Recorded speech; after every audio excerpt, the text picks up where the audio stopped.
que empieza a publicarse a finales de 1807. Es una pequeña reseña, lo que aparece ahí, de un periódico, La Minerva o el Revisor General, dando referencias sobre esa publicación y iremos rescatando algunas cosas. Junto a esa idea de que en este manual, en este viaje pintoresco, ya se llama la atención sobre España, me interesa destacar también un autor que desarrolla una teoría que me parece fundamental, aunque luego esta teoría de Gilpin se extenderá más adelante y será a su vez explicada y desarrollada por otros tratadistas. Se trata del carácter de lo pintoresco, que él recoge en 3 ensayos sobre la belleza pintoresca, el viaje pintoresco y el dibujo paisajístico de 1792. Y como pintoresco se considera aquello que es digno de ser pintado, pero no por su belleza natural, sino precisamente porque es algo insólito, porque es algo que tiene una gracia especial, pero sin ser bello naturalmente. Es una categoría estética, pero también es una categoría perceptiva y cognitiva. ¿Qué quiere decir? Que a partir de este momento en que se introduce esta categoría, las personas empiezan a reconocer que hay una belleza distinta, que no es ni la de lo sublime, ni tampoco la belleza clásica, que derivaba de la armonía, tal como se reconocía en los tratadistas del siglo XVIII. En el tomo primero del libro de Laborde se habla de esta imagen española de lo pintoresco, pero también, y lo recojo ahora en el texto que aparece ahí, se llama la atención sobre lo antiguo, lo árabe y lo gótico. Es decir, que de alguna manera esta mirada de Laborde rescata una mirada también arqueológica, junto con lo pintoresco. Y dice el texto de La Minerva: esta obra se sigue publicando con la mayor aceptación de toda Europa, pues siendo la España una de las naciones más ricas, tanto en monumentos de las artes como en pintorescas vistas de la naturaleza, y además casi única en lo perteneciente a la arquitectura y a la escultura de los árabes. Es decir, que ya desde 1806 lo que me interesa rescatar es que junto a lo pintoresco, y ahora veremos ahí, se dan cuenta de que España es rica por su patrimonio, y de ese patrimonio lo que destacan son particularmente lo que está asociado con lo romano, con la arqueología y fundamentalmente con los restos romanos y griegos, y por otra parte con todo lo que tiene que ver con el mundo árabe. Bueno, ahí habla del plan de la obra y entonces ahí pongo algunos ejemplos de lo que al autor o a los autores le parece fundamental. Porque lo que también me interesa, y por eso he escogido esta obra y no otras, es que aunque la obra tiene imágenes, tiene mucho texto. Es decir, es un texto literario ensayístico, no es un texto literario de creación, pero es un texto literario ensayístico que está además encargado a un erudito, que es el que rescata todos los datos sobre la España clásica, los vestigios que hay romanos y griegos, y también sobre los vestigios árabes. Bueno, el tomo segundo está dedicado a Andalucía y dice: contendrá la descripción de la Andalucía que fue por donde por más largo tiempo residieron los moros y de cuya arquitectura quedan magníficas obras en Córdoba, en Sevilla y en Granada. A esta parte precederá un análisis de la historia de los moros e irá enriquecida con sabias investigaciones sobre su lengua, costumbre y arquitectura. ¿Qué quiero decir con esto? Pues que ya desde 1806 se está focalizando Andalucía como un lugar donde quedan los mayores vestigios del mundo árabe. Por lo tanto, lo que queda de la presencia de los árabes, documentada o bien evocada y recreada, porque a eso va a contribuir esta obra, se considera de alguna manera también como algo pintoresco, porque ya es porque ya empieza a ser insólito, porque ya no es una huella que esté extendida en todos los sitios, sino algo que es raro, y que, sin embargo, tiene una belleza que a lo mejor no se corresponde con el canon clásico, pero que tiene una gracia especial, es algo insólito, peregrino, exótico. Bueno, ahí están las imágenes. ¿Qué es lo que voy a llamar la atención? Pues algo en lo que hizo hincapié también Antonio Garrido, y es que Antonio Gami, y es que muchas de estas imágenes que aparecen en esta obra de Laborde se van a repetir y la van a utilizar otros pintores, otros grabadores, para evocar esa imagen de Andalucía. Y en este recorrido por los viajes de Andalucía voy a empezar con Théophile Gautier. Voy a ir entrecruzando referencias de viajeros extranjeros con referencias de autores españoles que ahora veremos. Bueno, ahí no me voy a entretener mucho, una imagen de la mezquita de Córdoba, y del interior de Granada, la mezquita catedral, etcétera, etcétera. La imagen está tomada de Laborde, no pertenece al libro del viaje pintoresco. Aviso que las imágenes que hay aquí las he buscado simplemente a modo de ilustración, que no tienen que ver con el texto, por lo tanto, yo en el campus virtual lo que colgaré será la parte literaria, porque es lo que realmente me interesa, y lo otro simplemente para que veáis cómo esas ilustraciones, esas imágenes que aparecen al libro de Laborde, también condicionan de alguna manera la imagen literaria que vienen buscando los viajeros extranjeros. Es decir, como decíamos el primer día, ellos vienen ya cargados en esa mochila de ese imaginario de España y de Andalucía, pues lo que han leído en Laborde y en otros autores. Bueno, ahí tenéis lo mismo. ¿Qué recorrido hace Gautier? Pues un recorrido que es el seguido por otros viajeros, por otros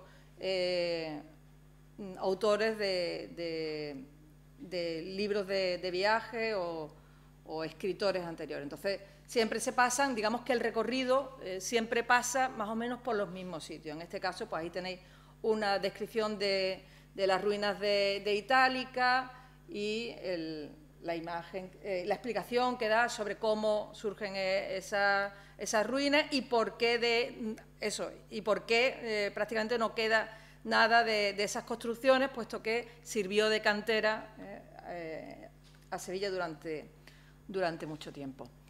Me interesa también pues, que veáis cómo aparecen imágenes de estas ciudades muy pintorescas ya, ¿no? No solamente esa idea de la ruina, de la muralla, que tiene que ver con esa imagen de lo gótico, de lo medieval, que cruza el romanticismo europeo, sino también, pues aquí, ¿no? el espectáculo pintoresco que lo conforma la visión de una familia de gitanos, dice, acampada al aire libre, formado un grupo que habría hecho las delicias de Quellot, etcétera, etcétera. Y esas imágenes pues, se van a repetir y aparecen muchísimo por todos los escritos de estos viajeros. La Cristina, el Guadalquivir, la Alameda del Duque, Itálica, el Alcázar Moro, son indudablemente cosas muy curiosas, pero la verdadera maravilla de Sevilla es su catedral. Desde luego un edificio sorprendente, incluso comparándole con la Catedral de Burgos, la de Toledo y la Mezquita de Córdoba. El capítulo que ordenó su construcción resumió su plan en esta frase: elevemos un monumento que haga pensar a la posteridad que estábamos locos. Enhorabuena, este es un programa amplio y bien entendido. Con carta blanca los artistas hicieron prodigios y los canónigos, para apresurar la terminación del edificio, cedieron todas sus rentas, eso hay un error ahí, no reservándose más que lo estrictamente necesario para vivir. Las pagodas indias más desenfrenadas y más monstruosamente prodigiosas no le llegan a la Catedral de Sevilla. Bueno, sería esta una imagen pintoresca donde se ve lo excepcional de la belleza, lo peregrino, lo insólito de de la belleza de la Giralda y de la catedral. Y llegamos a Cádiz. Es otro de los hitos que no siempre aparece en los itinerarios de los viajeros extranjeros, pero que sí que aparece en muchos de ellos. ¿Por qué me interesa pararme aquí? Bueno, pues evidentemente, además de porque esta es nuestra ciudad y conocemos mucho la descripción, porque en estas descripciones vamos a ver cómo también los viajeros no solamente se inspiran, vienen cargados con esa mochila, sino que vamos a ver que incluso algunos de ellos se copian, se plagian prácticamente de una manera espectacular. Y dice Gautier en su viaje por España en 1840. Era noche cerrada cuando llegamos a Cádiz, los farolillos de los navíos, de las barcas ancladas en la rada, las luces de la ciudad, las estrellas del cielo salpicaban la espuma de las olas con millones de lentejuelas de oro, de plata, de fuego. En los sitios tranquilos, el reflejo de los faroles trazaba, prolongándose en el mar, largas columnas de llamas de un efecto mágico. Lo mágico también tiene que ver con ese ambiente misterioso que muchas veces se relaciona con lo pintoresco. La masa enorme de los reductos se dibujaba de modo extraño en el espesor de la sombra. Para ir a tierra tuvimos que transbordar con todo nuestro equipaje a barquichuelas cuyos patrones, con gritos espantosos, se disputaban los viajeros y sus maletas. Bueno, como veis aquí, este es el antecedente de los pimpis, que se pusieron, que siguieron existiendo hasta el siglo XX. Y dice el mismo Gautier, no existe en la paleta del pintor ni en la pluma del literato colores bastante claros, tonos bastante luminosos para dar la impresión brillante que nos produjo Cádiz en aquella mañana gloriosa. Y aquí esta descripción se va a repetir muchísimo. Dos tonos únicos os herían la vista, el azul y el blanco, pero el azul tan vivo como el de la turquesa, el zafiro, el cobalto y todo lo que se puede imaginar de excesivo en azul, y el blanco tan puro como la plata, la leche, la nieve, el mármol y el azúcar mejor cristalizado. El azul era el cielo, repetido por el mar, el blanco la ciudad. No puede imaginarse nada más radiante, más deslumbrador, de una luz más difusa y más intensa al tiempo.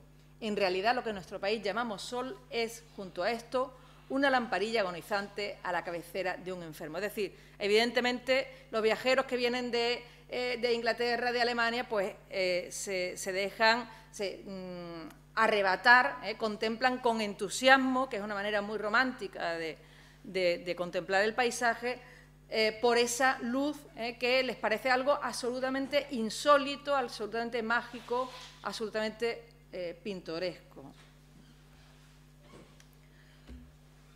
Y otra referencia en Cádiz son las casas. El caserío de Cádiz es otra cuestión que llama mucho la atención. Las casas de Cádiz son mucho más altas que las de otras ciudades de España, lo cual se explica por la conformación del terreno, estrecho islote unido al continente por una angosta faja de tierra y el deseo de tener una perspectiva sobre el mar. Todas las casas se alzan curiosamente sobre la punta del pie para mirar por sobre el hombro de su vecina y pasar la cabeza por encima de la cultura de las fortificaciones. Evidentemente, las personificaciones y otras figuras retóricas pues, animan estos textos que sí que son literarios y que significan un paso más en ese carácter romántico respecto al imaginario que proyectaba el manual, el itinerario, la guía de viaje de Labor, que es algo mucho más contenido, todavía, digamos, con cierta manera neoclásica, ilustrada, de ver la realidad, de contemplar la realidad. Como esto no basta en ocasiones, casi todas las terrazas tienen en un ángulo un torreón, un mirador, algunas veces una cúpula.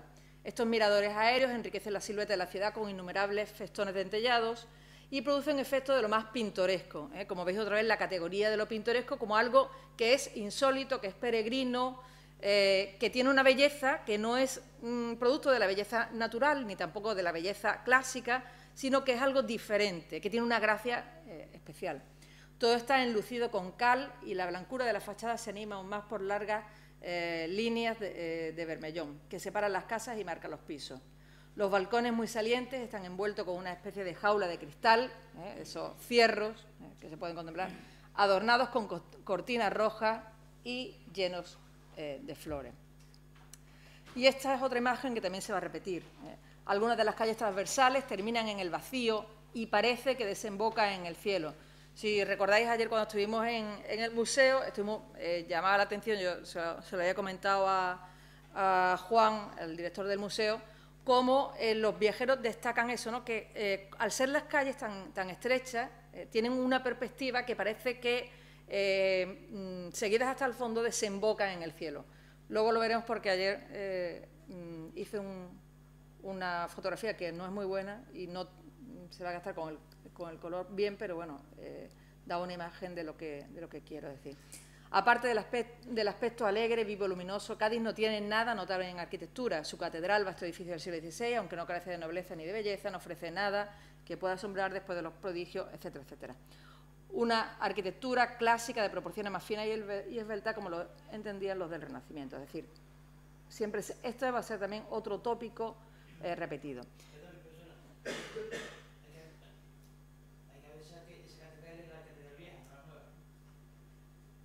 Vale. Ya. Vale. Perdona. Muy bien. Y aquí ahora lo que os comentaba, ¿no? Vamos a ver cómo, quitando el artificio que utiliza Dumas en su viaje de París a Cádiz, que es de 1846, o sea, solamente 6 años después, pues vamos a ver que, como digo, salvo ese artificio de escribir unas cartas a una tal Madame en la que cuenta sus andanzas por España, vamos a ver como muchas de las cosas que escribe Dumas recoge algunas veces casi literalmente lo que ha dicho antes Gautier.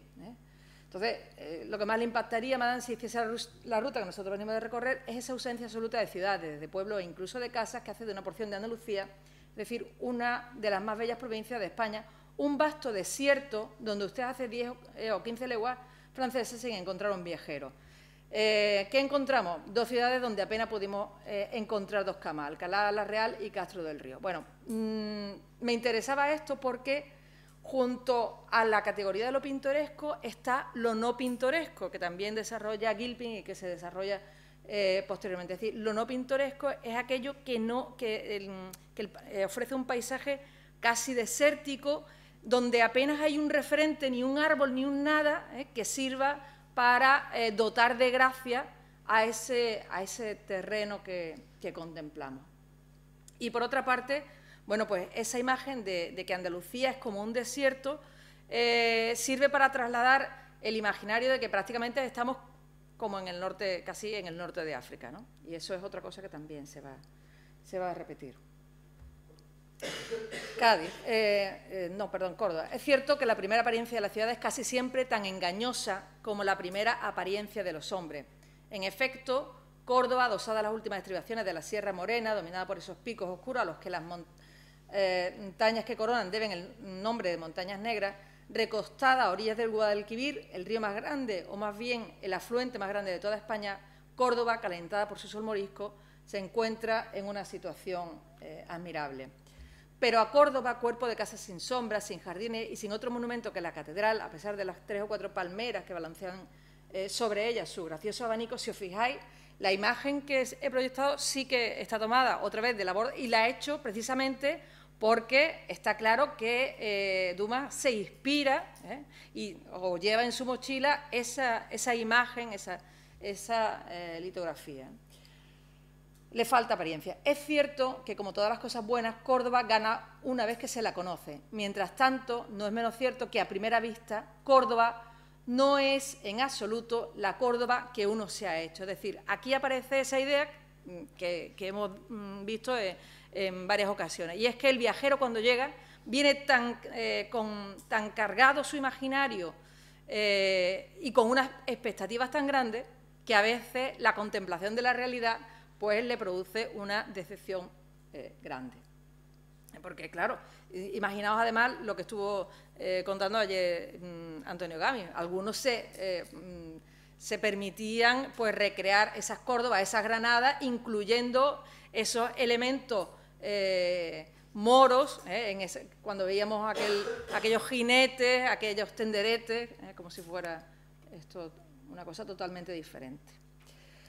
Desgraciadamente, continúa Dumas, de Córdoba a Sevilla el paisaje no tiene nada de pintoresco. Otra vez nos vuelve a salir esta categoría. Además, un inconveniente, más que un inconveniente, un infortunio, viene a agregarse a aquellos que ya nos perseguían. Lluvia, una de esas lluvias torrenciales, etcétera, etcétera.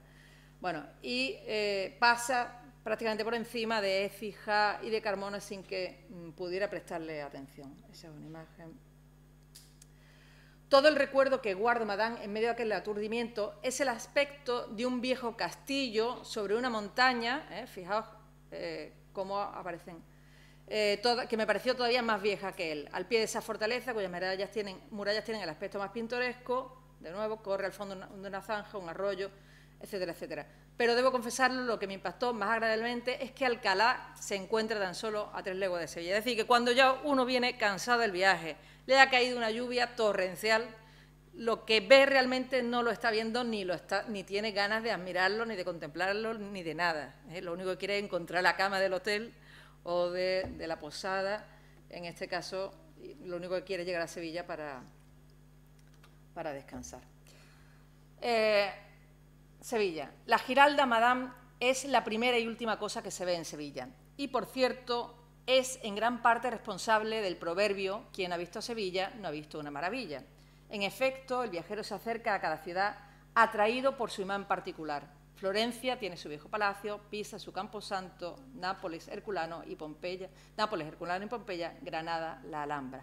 Como veis, a mí esta cita me pareció muy interesante, muy importante para todo lo que estamos viendo aquí de patrimonio y modernidad. Es decir, ya viajeros como Dumas venían buscando el hito. ¿Qué es lo que hay que ver? Nosotros diríamos, ¿qué es lo que hay que fotografiar? ¿Qué es lo que hay que...? Pues ese hito que ahora, de forma malentendida, estamos queriendo poner en cada ciudad y además, como comentábamos ayer, uniformando las ciudades, porque ponemos hitos sin contexto y que al revés lo que constituye son repeticiones que hacen que las ciudades, pues todo lo contrario, no quieran ser o no tengan un atractivo para ser contempladas. En cambio, aquí lo importante es que el hito tiene que tener una característica particular, un carácter pintoresco, que haga de ese hito un atractivo para visitar la ciudad. Puede ser un elemento del paisaje, puede ser un monumento, puede ser cualquier otro tipo de referente. Pero me parecía interesante esa cita. Y Dumas, ya como se ha podido comprobar, es muy cómodo, ¿no? Dice, desgraciadamente Sevilla no ha sido construida previendo los coches. Apenas 5 o 6 de sus calles son bastante anchas. La Cristina es el paseo fashionable de Sevilla, como las Tullerías o mejor sus Campos Elíseos. La Torre del Oro es un edificio de 3 pisos, dispuesto en reculada, está almenada, total. La Torre del Oro se llama así porque dicen que allí se guarda el primer oro traído de América. Bueno, como veis, lo que decía antes, ¿no? Dumas va siguiendo un poco el recorrido de otros viajeros anteriores. Y Cádiz. En primer lugar, Cádiz es la hija dorada del sol. En la primera parte sí es suya. Sus ojos de fuego la cubre con su rayo más ardiente, de manera que la ciudad entera parece estar dentro de la luz.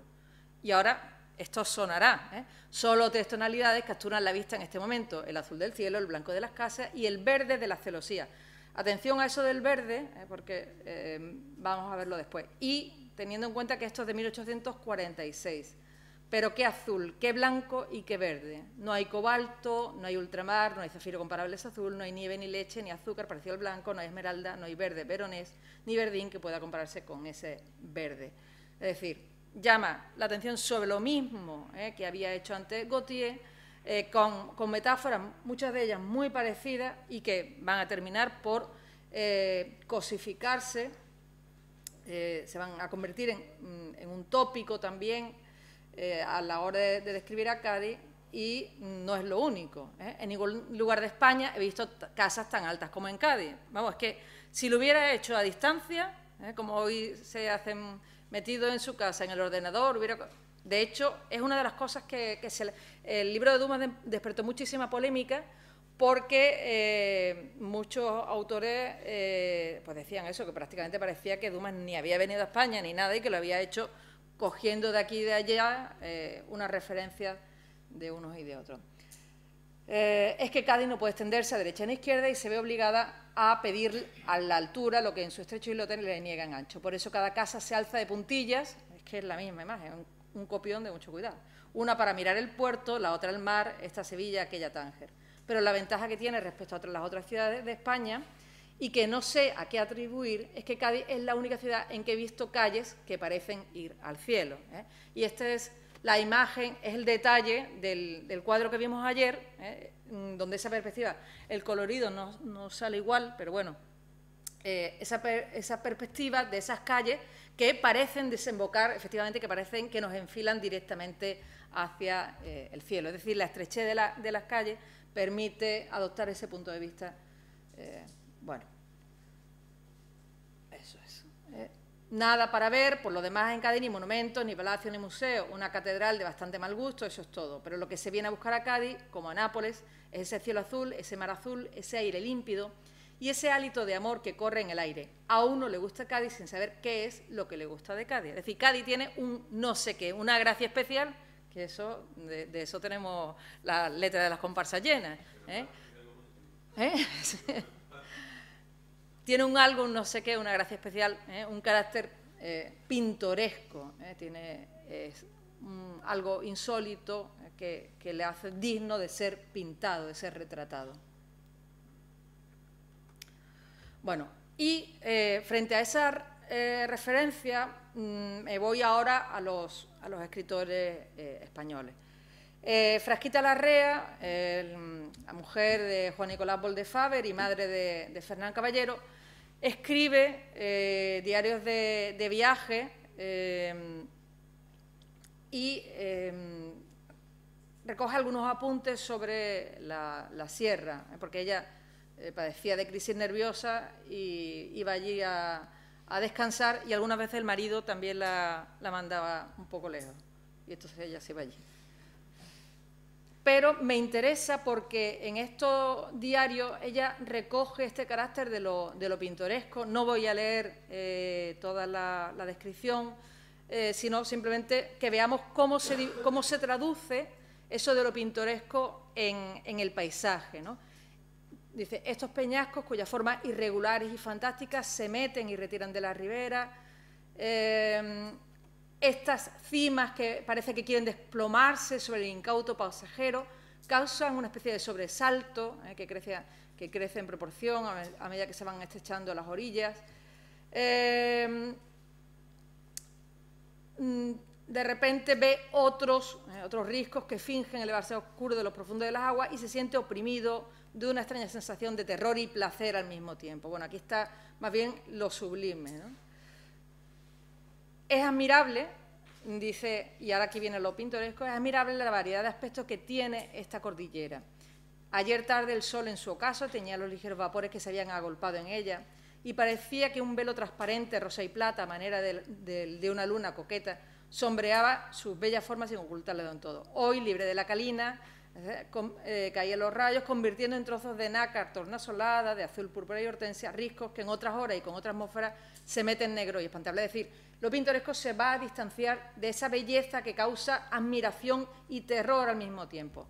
Esta variedad en la apariencia de los objetos de la naturaleza, Gilpin la explica bien en su prólogo a su famosa obra sobre lo pintoresco.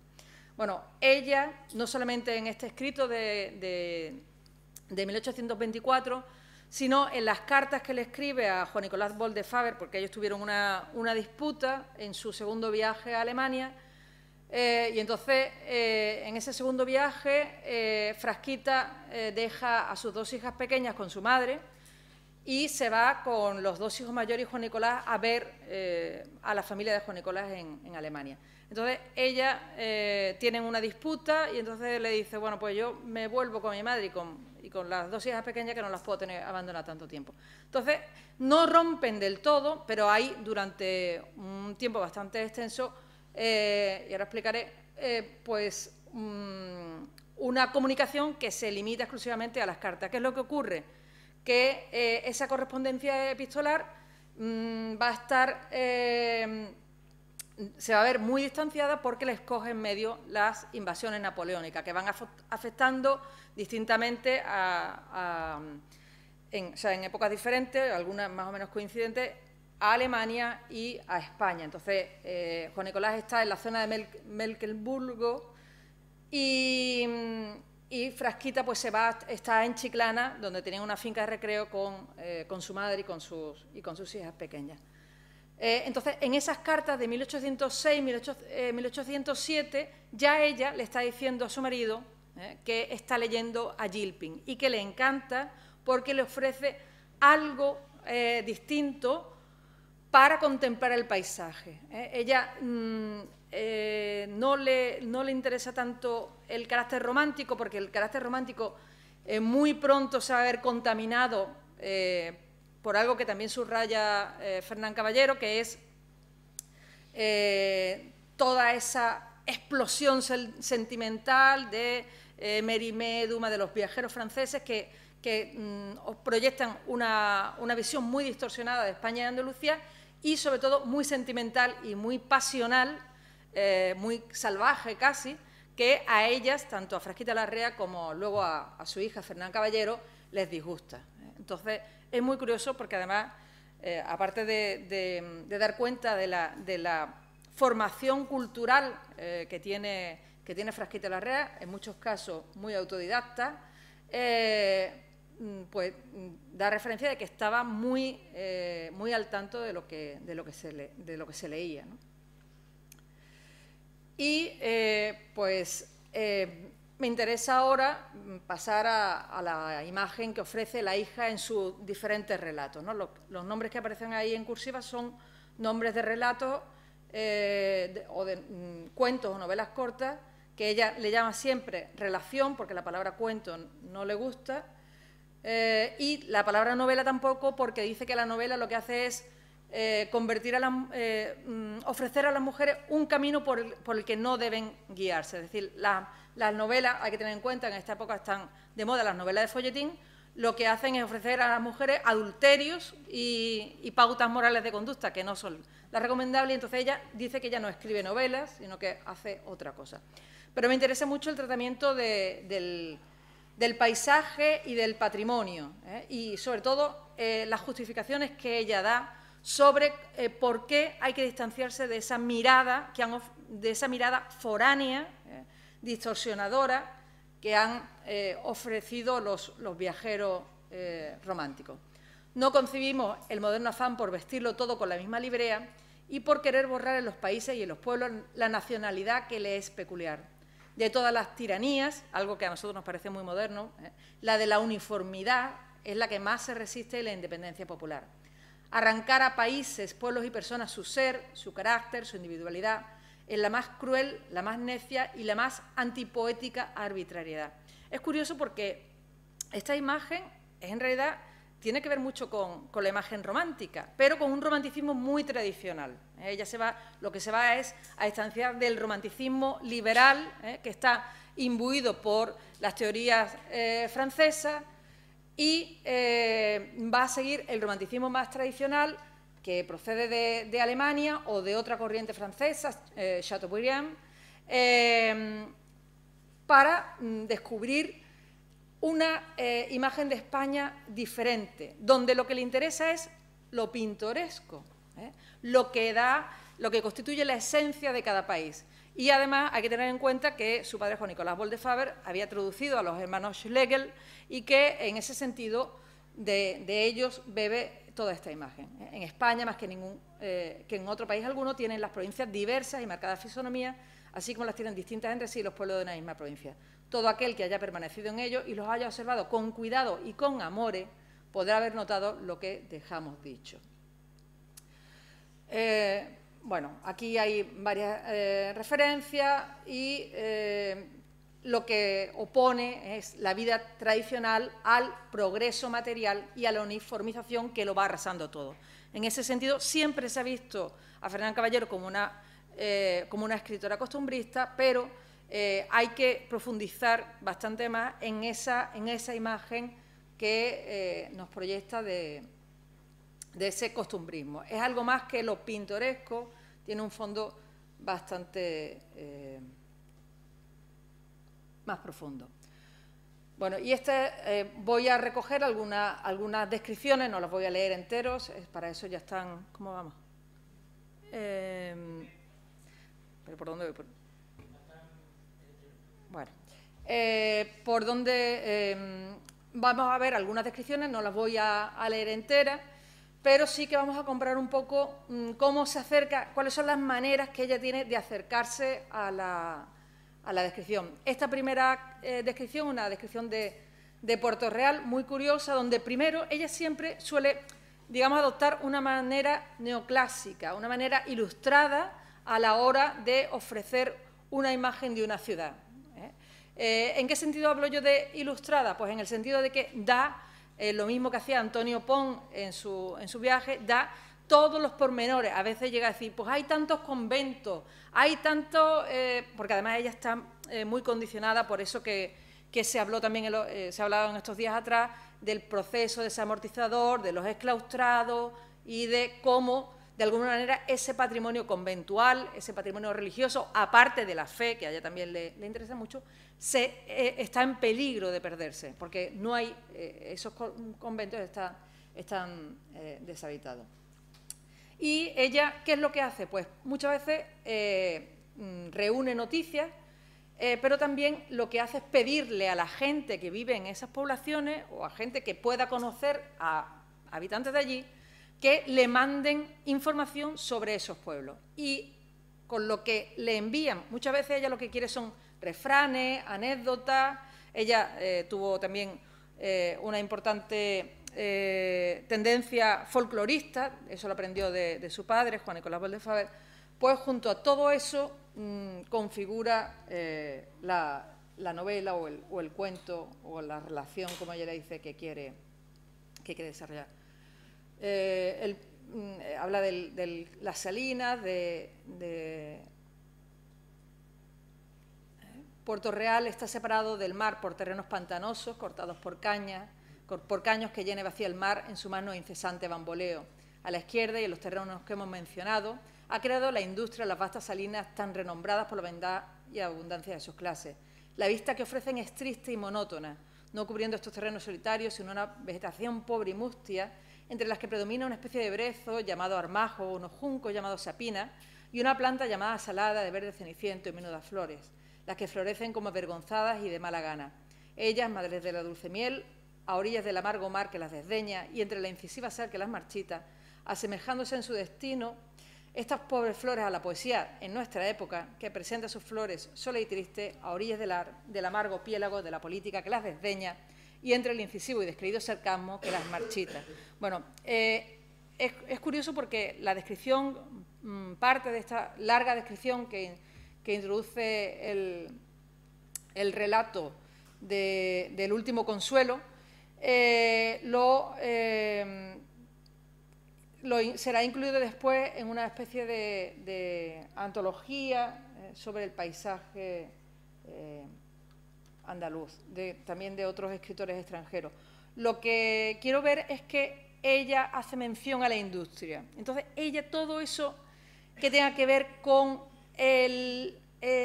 ese atisbo de progreso siempre le produce una inmensa melancolía. Entonces, si es verdad que por una parte le parece pintoresco esa sapina, esa vegetación, todo eso de la emergente industria de la sal, a ella le parece un horror porque piensa que el progreso material va a conllevar la destrucción del patrimonio. Entonces, hay que estar muy atento a ese tipo de cosas.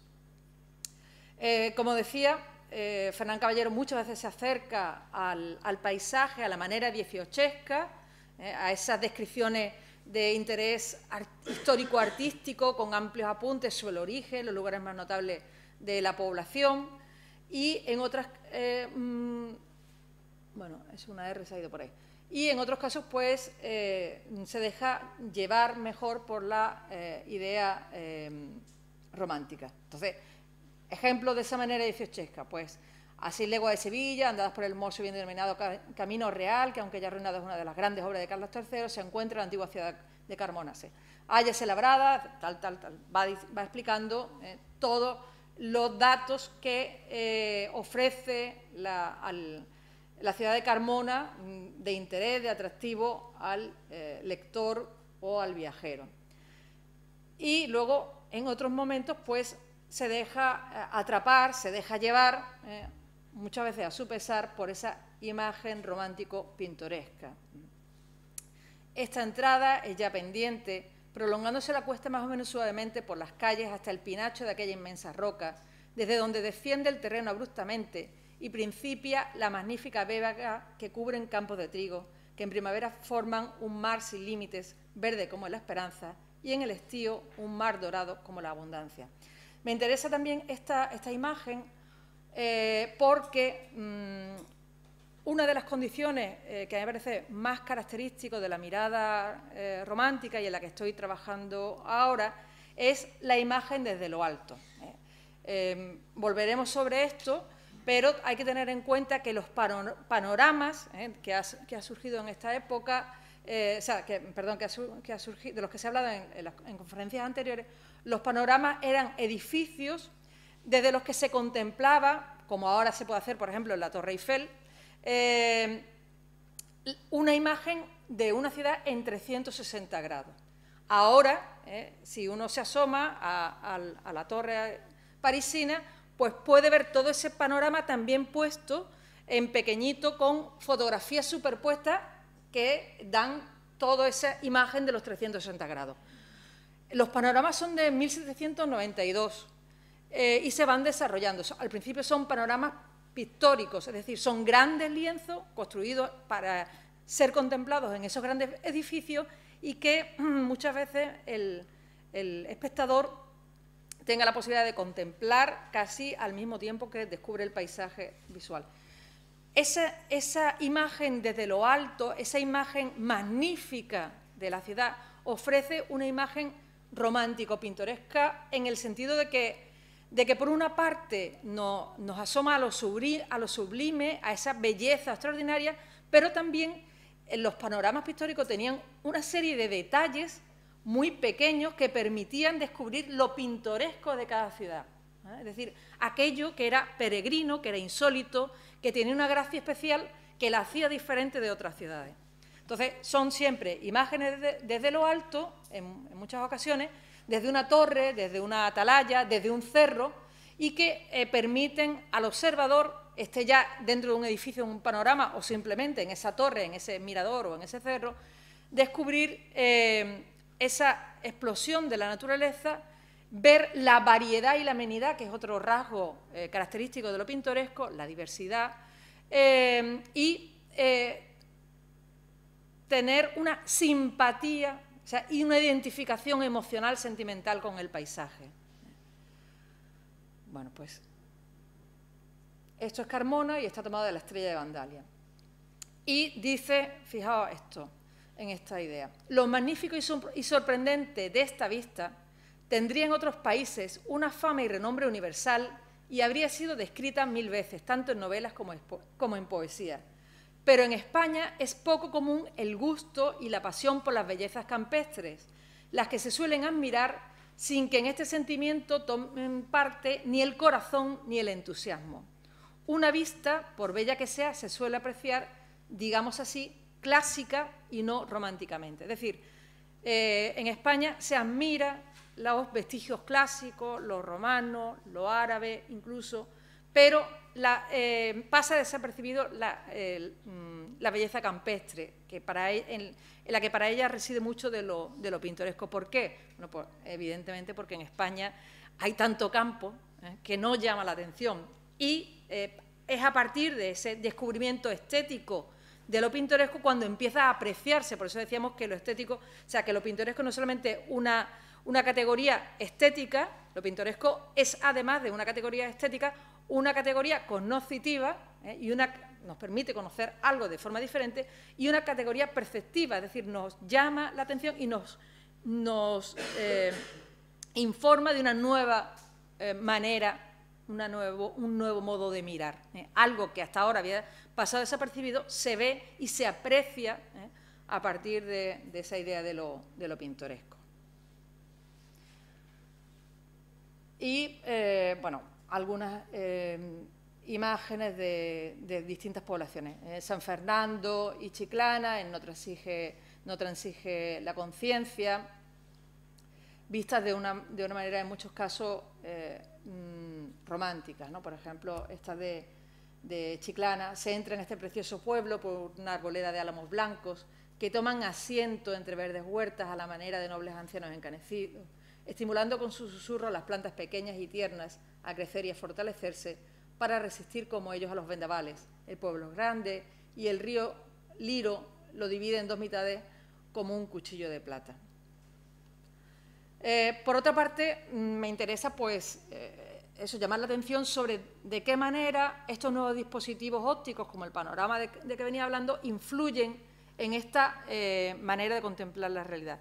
Y no hay que olvidar que lo mismo que Frasquita Larrea, que es nacida en Cádiz, pero de origen vasco por parte del padre y de origen irlandés por parte de la madre, y que dominaba muy bien el francés y que tenía una enorme cultura y que viajó por media Europa conociendo, bueno, entre otras cosas porque iban a conocer a la familia de Juan Nicolás Boldefabel, tiene una rica cultura. Pero Fernán Caballero la tiene igual. Ella es una de las que ha tenido posibilidades desde su juventud, bueno, desde su infancia, porque ella nació en Morges, en una pequeña aldea suiza, cuando iban a conocer a la familia de Juan Nicolás Boldefabel, y luego su vida, ella quedó viuda 3 veces, pues le hizo recorrer España, Europa y parte de, bueno, y La Habana, donde estuvo con su segundo marido. Lo importante es que ella conoce en ese tour europeo, posiblemente a la muerte de su segundo esposo, este tipo de artefactos, ¿no? De dispositivos ópticos. No quiero hablarte de mi viaje, dice en una de las cartas. Me parece he estado en un brillante y móvil panorama. No sé si habré estado con la boca abierta como semilugareña. Lo que sí sé es que de todas aquellas cosas admirables, ninguna habló a mi corazón. Es decir, ella contempla cosas maravillosas, pero no terminan de decirle nada. Entonces, lo que importa es, lo que a mí me interesa en todo caso es que veáis pues que ella, al haber estado en Londres, en París, en varias ocasiones, tiene posibilidad de conocer de primera mano todos estos dispositivos y espectáculos ópticos. Y esa imagen del panorama a mí me parece que se percibe aquí. Yo cuando hice mi tesis doctoral, que la hice sobre el cuento literario, leí también, evidentemente, lo hice sobre Fernán Caballero, Coloma y Juan Valera, leí también La Gaviota, ¿no? Porque es la gran novela que rompe el panorama español, y lo que yo en aquel momento, que no sabía nada de esto de los espectáculos ópticos ni de los dispositivos, a mí me parecía que esto ofrecía una imagen cinematográfica. A mí me parecía que era casi como un traveling, pero claro, ahora releyendo todas estas cosas veo que lo que hay aquí es mucho de la mirada que conocen los españoles a través de panoramas, dioramas y otros espectáculos ópticos que los cosmoramas que se van sucediendo en el siglo XIX español. Entonces, esa imagen que parece como un traveling cinematográfico, en realidad tiene que ver con esta proyección del panorama o del diorama. Stein se paseaba un día por delante del convento, desde donde se descubrió una perspectiva inmensa y uniforme. A la derecha, el mar sin límites, a la izquierda, la dehesa sin término. En medio se dibujaba la claridad del horizonte, el perfil oscuro de las ruinas del fuerte de San Cristóbal, como la imagen de la nada en medio de la inmensidad. Bueno, sus conventos, etcétera, etcétera. Y dice, su mole oculta el único punto del horizonte interceptado en aquel uniforme panorama. ¿Qué es lo que ocurre? Que los panoramas A veces también podían descubrir el carácter casi no pintoresco del paisaje, es decir, a veces descubrían una uniformidad que hacían de un paisaje pues que prácticamente no despertara ningún entusiasmo. Hay que tener en cuenta también, por otra parte, pues el estado emocional, y en este caso el alemán Stein pues está totalmente desolado porque su mujer, Marisa Lada, se le ha ido con un torero. Así que es como para no estarlo. Bueno, aquí algunas imágenes del panorama de Edimburgo de 1796. Es un detalle que descubre, pues eso, los elementos más pequeños, más curiosos, más pintorescos. A veces los panoramas descubren realidades nuevas, insólitas. ¿Por qué? Pues porque la gente no estaba acostumbrada a contemplar en un cuadro, en un lienzo, los barrios periféricos. A lo mejor un panorama te permitía descubrir que al lado del Madrid clásico, al lado de esas casas nobles, pues convivían pocos metros más allá o algunos cientos metros más allá, unos barrios periféricos donde estaba la gente, donde vivía la gente humilde, donde no había agua corriente, es decir, que los panoramas también descubren la diversidad. Pero el panorama costumbrista tiende, el panorama literario tiende a eliminar eso que descubre una realidad poco atractiva. Entonces, el panorama pintoresco de Mesonero Romano, las escenas costumbristas, incluso de Fernán Caballero, nunca van a hacer hincapié en lo feo, en lo vergonzoso de ese estado en que viven las clases populares. Al revés, lo que van a hacer es encubrir esas deficiencias de habitabilidad como bajo los ropajes de lo pintoresco, y entonces se van a fijar en las costumbres que aún conservan, en los oficios que aún desarrollan, en los trajes que aún visten, en las formas que aún perduran en esos personajes del mundo popular. Y otra imagen de Chiclana, la capilla de Santa Ana, que dice: era esta capilla dedicada a Santa Ana, dice Fernán Caballero, de reconstrucción redonda, y estaba ceñida de una columnata que formaba en su alrededor una galería desde la cual se admiraba un hermoso panorama, esto es, una bella vista circular. Es decir, que aquí está describiendo la capilla de Santa Ana en términos de lo que es un edificio dedicado a la exhibición de los panoramas pictóricos. Es decir, o sea, que ella conoce perfectamente, porque en sus viajes lo ha visto. En España no existe un primer intento de construir panoramas hasta 1835, si no recuerdo mal, en la Galería Topográfica de Madrid se intenta construir un panorama y no se hace con los mismos medios que en Europa, pero se hace algo similar. En fin, lo que me interesa ver es redescubrir, ¿no?, en estos textos pues toda esa influencia de la mirada de estos nuevos dispositivos ópticos. Sí, sí. Y me interesa también pues el rechazo a lo que hemos visto ya, ¿no?, esa modernidad irrespetuosa hasta con los muertos, ¿no? Es decir, la aislada y abandonada torre tenía a sus pies el cementerio, como si los hombres muertos buscasen simpáticamente la sombra de la muerta torre. Esta torre que parecía un sello de piedra que ostentase los archivos del pueblo, que era una herencia de generaciones, etcétera, etcétera. Esta torre inofensiva no pudo escapar al enorme vandalismo, ni el respeto a los recuerdos que evocaba, ni el respeto al cementerio, ni lo romántico de sus aspectos, ni lo histórico de su origen pudieron valerle. Fue demolida bajo el sabio pretexto de que estaba ruinosa. Ruinosa una ruina, dice ella. Totalmente. Ruinosa aquella torre que llevaba los siglos como vosotros los días. Ruinosa aquella mole petrificada que hubiera vivido más que todas vuestras construcciones de yeso y de madera. Bueno, voy a pasar rápido por estos estas imágenes, Jerez, lo que descubre de esta realidad jerezana, pues el castillo de Melgarejo, en la cercanía, en esa descripción, que está de alguna manera influida por esa mirada que despliega también Chateaubriand en El genio del cristianismo, donde frente a la belleza de los templos clásicos griegos y latinos, pues se impone la belleza de los castillos medievales que representan a la espiritualidad cristiana o la belleza de las catedrales. Y eso es lo que ella va a descubrir en cada pueblo. Fijaos qué sitio tan a propósito es este para la representación de un simulacro o de un torneo entre moros y cristianos. Es decir, a ella lo que le interesa es esa imagen de la cristiandad victoriosa.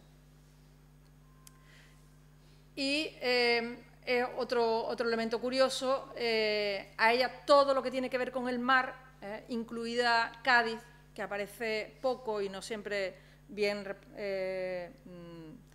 representada, le parece rechazable, porque ella contrapone el mar con la tierra, ¿no? La mar y la tierra son contrapuestos, como lo son lo tranquilo y lo agitado, la estabilidad y el movimiento, la seguridad y el peligro, como lo son lo que produce y lo que destruye. Es decir, el pueblo que permanece apegado a su tierra, a sus costumbres y a sus tradiciones, es lo que a ella le parece digno de apreciar y de promover. Lo que está imbuido por las peligrosas ideas liberales que llegan a través del mar, eso es absolutamente rechazable, porque eso trae un progreso destructor que es incompatible con la esencia del pueblo.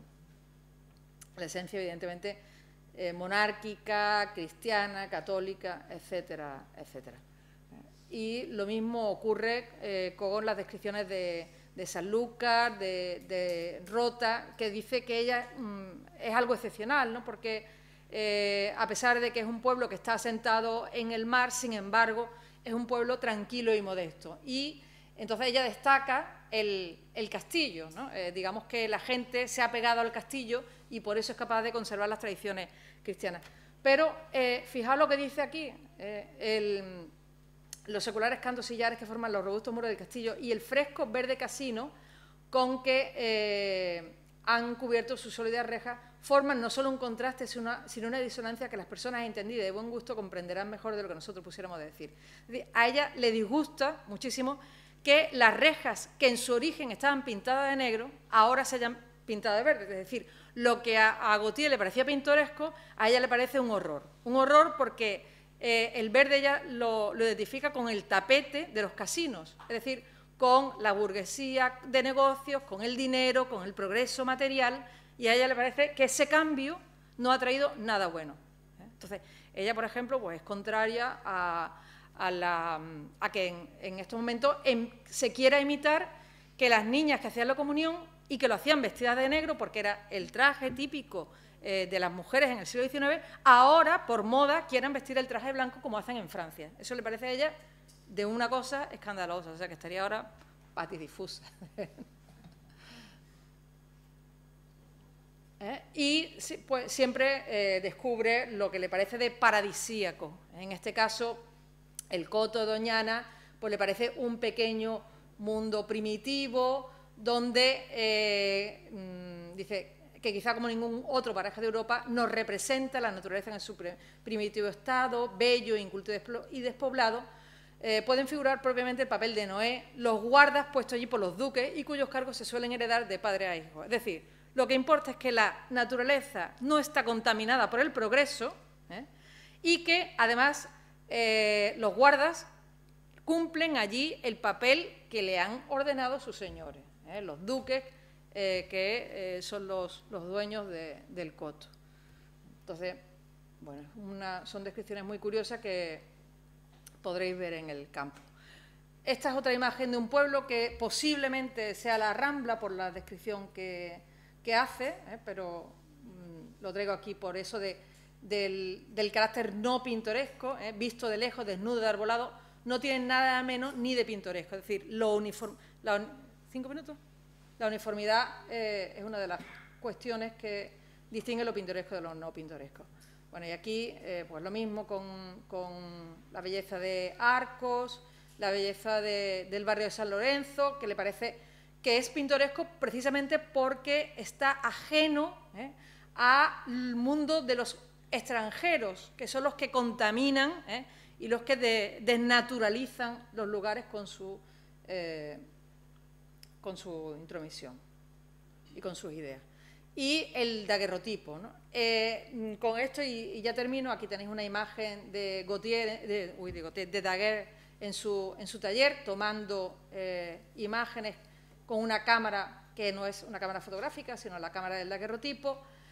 Pero lo que me interesa ver es que ya aquí se inicia otro tipo de mímesis, es decir, hemos visto lo sublime, lo pintoresco, característico de lo romántico, que se puede identificar con el panorama y con el diorama, y otro elemento nuevo de estos dispositivos ópticos, que es el daguerrotipo, inicia otra mirada diferente, que tiene que ver con el romanticismo objetivo, que se empieza a imponer también en Francia en los años 30, de un Balzac, por ejemplo, que permite captar una realidad cada vez más cercana, más próxima en sus detalles a lo que luego se va a poder registrar con una cámara fotográfica.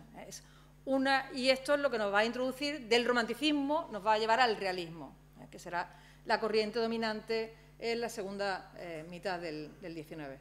Entonces, ella insiste en que ella no escribe novelas, sino que ella es un vulgar daguerrotipo que presenta las cosas como son. Dice, el que no quiere ver las cosas según yo las presento es, o bien porque tiene la ligera y desdeñosa mirada del disipado mundano que nada profundiza, o la fría y amarga mirada del misántropo que aja las flores sobre lo que se posa. Bueno, aquí tenéis la misma idea de cómo, a través del daguerrotipo, esta es la cámara del daguerrotipo, y esto es un primer daguerrotipo, creo que era de Madrid, se puede retratar la realidad y ya está. Entonces, como conclusión, pues yo diría eso, que los dispositivos ópticos permitieron descubrir miradas diferentes que cada vez lo que van a hacer es profundizar más en los aspectos de mayor detalle realista, incluso naturalista después de la realidad, tanto para la pintura como para la literatura y como para el resto de las artes. Nada más, muchas gracias.